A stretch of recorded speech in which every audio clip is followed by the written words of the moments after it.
আজ ২৬শে জুলাই রবীন্দ্র বিশ্ববিদ্যালয় দিবস। গত ৯ বছর আগে আজকের এই দিনটাতেই কিন্তু রবীন্দ্র বিশ্ববিদ্যালয় সিরাজগঞ্জের শাহজাদপুর উপজেলায় প্রতিষ্ঠিত হয়।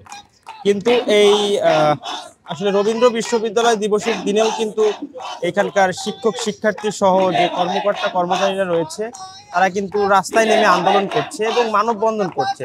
তাদের যে আন্দোলনে যে মুখ্য দাবি রয়েছে তা হচ্ছে মূলত একটি স্থায়ী ক্যাম্পাস নির্মাণের দাবি এবং আসলে এই বিশ্ববিদ্যালয়ে যে সকল জিনিসের ঘাটতি রয়েছে সে সকল আসলে সেই ঘাটতিগুলো পূরণের দাবি কিন্তু তারা করছেন। তারা বলছেন যে গত ৯ বছর যাবৎ রবীন্দ্র বিশ্ববিদ্যালয় এখানে প্রতিষ্ঠিত হলেও এখন পর্যন্ত কিন্তু আসলে স্থায়ী কোনো ক্যাম্পাস নির্মাণ হয়নি এবং স্থায়ী ক্যাম্পাস নির্মাণ না হওয়ার কারণে এখানে আসলে যে অধ্যয়নরত যে শিক্ষার্থীরা রয়েছে তাদের কিন্তু নানা ধরনের সমস্যা হয়ে থাকে। বিশেষ করে যারা নারীরা রয়েছেন তারা কিন্তু আসলে একদম অনিরাপদভাবে কিন্তু আসলে এখানে আসলে তাদের পড়ালেখা করতে হচ্ছে বলে এমনটাই আসলে আন্দোলনে তারা বলছিলেন।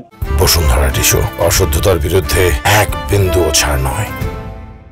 আরেকটি কথা আপনাদেরকে জানিয়ে রাখবো যে গত মাসের অর্থাৎ ১৬ই জুন কিন্তু পরিবেশ উপদেষ্টা সৈয়দ রিজওয়ানা সুলতানা কিন্তু এখানে এসে একটি আশ্বাস দেয় শিক্ষার্থীদের। সেই আশ্বাসটি এরকম ছিল যে খুব দ্রুতই কিন্তু স্থায়ী একটি ক্যাম্পাস নির্মাণ করা হবে, কিন্তু এই স্থায়ী ক্যাম্পাস নির্মাণ না করার কারণে এবং এটার স্থায়ী ক্যাম্পাস নির্মাণের যে প্রকল্প রয়েছে সেই প্রকল্প অনুমোদন দেওয়া হয়নি, যার কারণে কিন্তু আসলে আজকে কালো ব্যাজ পরিধান করে শিক্ষক শিক্ষার্থীরা এবং কর্মকর্তা কর্মচারীরা মাঠে নেমে পড়েছে।